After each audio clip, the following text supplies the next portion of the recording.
Analogue Astronaut Mission simulates space on Earth, where a crew live, work and play in a habitat with minimal contact with the outside world for weeks to a month.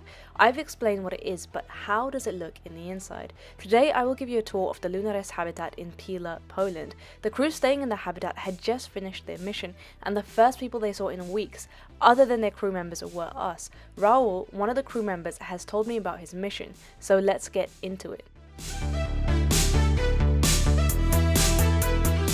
Starting with the atrium or dome room of the habitat. The atrium is a communal lounge for the crew where they have presentations, do activities together like yoga, or monitor the habitat. To monitor the habitat, they use these sensors that monitor temperature, humidity, oxygen, and luminosity levels. But the most important is the energy and water levels. There is a limited supply in this, and when it runs out, they don't get a top up. This is one of the ways the Lunares habitat simulates life on the moon. Luckily, they have a gym. Well, gym and storage room, which allows them to blow off some steam whilst working out, whether running on the treadmill, planking on the yoga mat, or lifting weights. This is especially important during Raul's mission, where they tested a strength training equipment called Max Force. Each crew member used this and completed half an hour of exercise daily.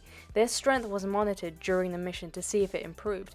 This is important as muscle atrophy and bone loss are health concerns in space. The crew needs to exercise and prevent loss. Raul carried out med checks in the medical office every morning and night, monitoring the crew's temperature, weight, blood pressure, oxygenation, and how they felt and slept.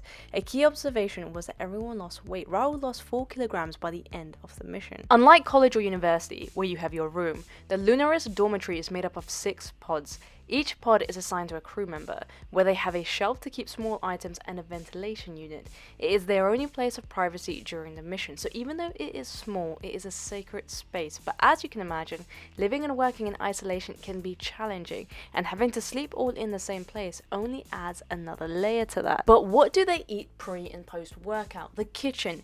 Different missions have different restrictions on dietary. The Lunares crew has had food restrictions that simulate ISS missions, mainly dehydrated space food and powders you would eat in space. But in Raul's mission, though the food was bland, they had stocked meat and fresh food at the beginning of the mission. But as the days went on and this ran out, they had to be inventive with canned food. The crew were not allowed to have sugar or caffeine during the mission to test the crew's productivity without these, which can be challenging if you are a regular coffee drinker. So what does the crew do during the day? As I've said before, knowing how to run an experiment is essential for an analog astronaut or astronaut. Hydroponics is a way of growing plants without soil. In the hydroponics lab, aka the biolab, the crew grew spinach and lettuce, but with a twist. The experiment was to see if they could grow lettuce using meteorite powder.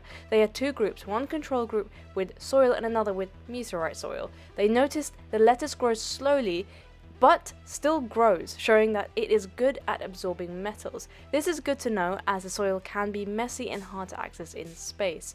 So meteorite soil can be a creative solution to solving this problem. Another creative solution to space challenges is water efficiency, which Lunares does very well with grey water, which is dirty water collected from the sink and shower. The toilet had a grey water tank used to flush the toilet.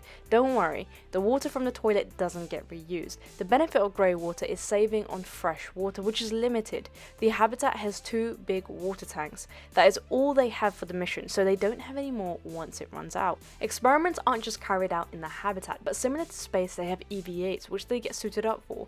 Borps are one of the many spacesuits that crew members wear. The crew suits up before going to the EVA area, aka the moon, and they have a little friend that helps them called Leo the robot, remote controlled by a tablet. One of the projects was building a box for Leo to help the crew collect samples such as gravel and rock.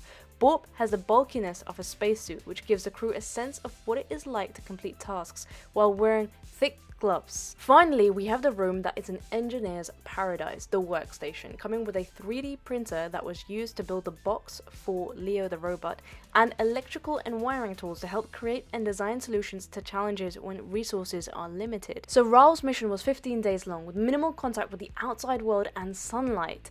The thing is, the crew has their day planned out, and they kept busy experimenting, working out, monitoring, creating, and designing.